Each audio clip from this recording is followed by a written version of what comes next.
Hey guys, welcome back to my channel. Thank you guys so much for watching. So today is part 2 of my anti-haul series. I swear I'm just doing like a series theme right now on my channel. Every video I've been doing recently is part of a series, but I feel that I interact more with you guys in that sense and that you guys get more of a feel of like who I am. So I kind of just wanted to keep that going. With this anti-haul series, I only have 4 products that I want to share with you guys. And they range from lip glosses, highlighters, eyeshadow palettes. So if you guys would like to see what I will not be purchasing this month with makeup, then just keep watching. Alright, so the first thing I'm going to share with you guys, I don't even know if you guys have heard about these before. I know they're new and I checked them out at Sephora. I was just recently there not too long ago, and almost everything on my list I played with at Sephora. I actually put on my face, and I just wanted to see how like certain things would play out and how it would set on my skin. So the first thing I'm talking about, I have it written down, is the Cocoa Bomb by Estee Lauder. Now the packaging looks amazing, and it really does look like a great lip balm. I'm like, oh my god, that's so pretty. I would love to carry that around in my purse. Like, I want to try it. The one that I was playing with was Peach, I believe it was. I think it was the peach one. And for it being, all right, let's start this off. It is $22 for this lip balm, this little compact thing.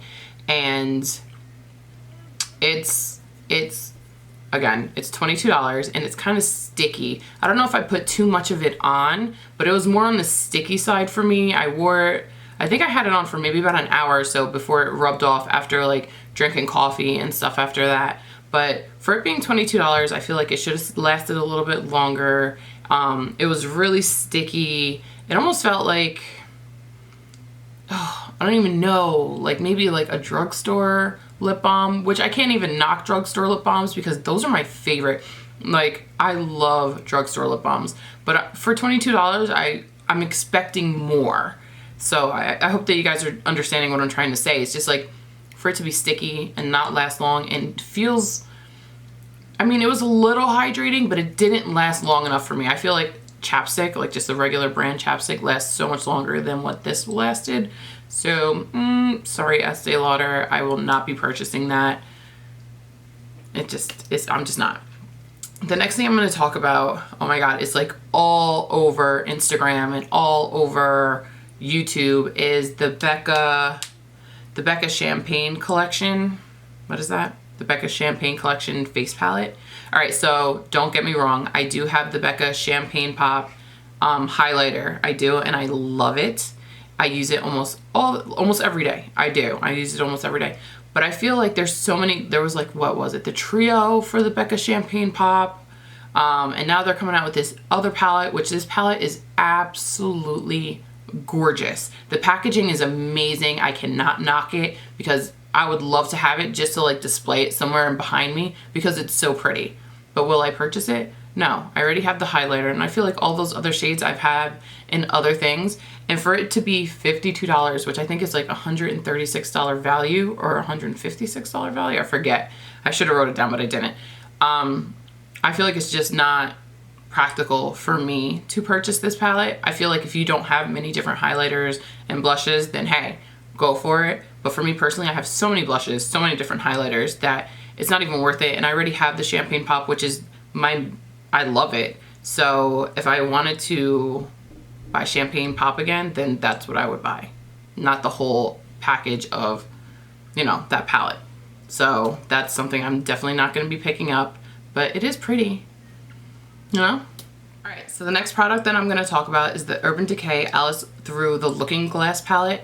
Now this palette, Urban Decay, I applaud you for your creativity on creating this palette. This palette is so pretty and so beautifully done, with the quotes on it, to the butterfly when you open it up, how the palette comes out when you pull it out like a drawer. I love it. I think the packaging is stunning. However, when I was swatching these eyeshadows, I was very disappointed. There were so many eyeshadows that did work out, and they were so extremely pigmented and so creamy, and I was like, oh my god, this is great. Then I got to other eyeshadows and I was like, I don't even see it on my skin. It's kind of chalky on my fingers. I feel that for a $60 eyeshadow palette, it should be all amazing. Yes, I know you're probably paying for the name of Urban Decay and for the beautifully packaged palette itself, but I feel like for the eyeshadows, which is why you're personally buying it, everyone, it's not worth it. It's just not. I was very, very disappointed. I was in the store ready to buy it. It was gonna happen. And then I started playing around with them and I was just like, this is so not worth the $60. I can go and get, and I hate to say this, but like a Wet n Wild eyeshadow palette for $4 and be happier than spending $60 on a palette where most of the shadows won't even show. It just won't. So that is the reason why I will not be buying the Allison the Looking Glass palette. Sorry, Urban Decay. All right. And last but not least is the Kevyn Aucoin, the Guardian Angel Cream Highlighter. Now, here is a product where I swore it was going to be so pretty, and I do, as you guys know, I'm trying to not buy any highlighters, but this one just really stood out to me and I was like, oh my god, that's so pretty. Let me touch it. So when I touched it, it was really creamy, and then it kind of like dried as a powder on my fingers. I was just like, okay. I don't know how that's gonna work out. Like, it's really creamy and then dried. So what I did was I took my finger and I put highlighter on my face. And I just wanted to see how it would work out for the rest of the day. I kind of figured, you know what, if I like it, I'll come back next weekend and I'll pick it up. So as the day went on, I had it on my face and I realized that it was moving. So what it was doing was actually lifting my foundation that I had on that day, and it was moving. It was like lifting. It was moving and lifting on my face. And I was just like, I wonder why. And you could tell, like, if you went like this, it kind of, you could see it on your fingers. And I'm like, I don't need that in a highlighter. I feel like if you have it on your face and you blend it in well enough, even with your finger, that it shouldn't completely come off on your hands, and it did for me. I just don't know if I did something wrong, or maybe it's just because I did it in the store and it wasn't like with a makeup brush or something, but I feel like for $52 that it shouldn't do that. It shouldn't lift my foundation. You're Kevyn Aucoin. You make amazing stuff, but yet that highlighter, for some weird reason, lifted my foundation.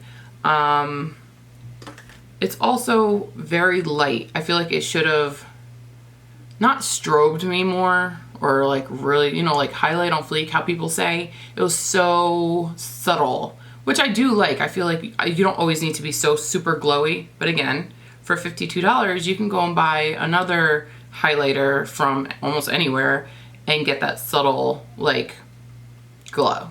Whereas with this one, it moved and it lifted, and it wasn't enough, like, you know, like right here, what I have on today is the ColourPop, what is it, Lunch Money, and I spent $6 on it. Look at it. I love it. I absolutely love it. So, sorry, Kevyn Aucoin, I will not be purchasing that cream or Guardian Angel highlighter. I just won't. It wasn't enough for me as a highlight. It moved my foundation. And the fact that it kind of turned into a powder, like a powdery powder, I didn't really like. So I will not be getting that. Anyway, guys, if you guys have used any of these products, let me know down below what you think of them. Again, this is just my opinion. I am not telling you to not go out and buy these products. If you want them or have purchased them, great. I hope that they work for you. These are just products that I will not personally be buying. So, yeah. If you guys enjoyed this video, don't forget to give it a big thumbs up. And if you're not already, don't forget to subscribe, and I'll see you guys in my next video. Bye.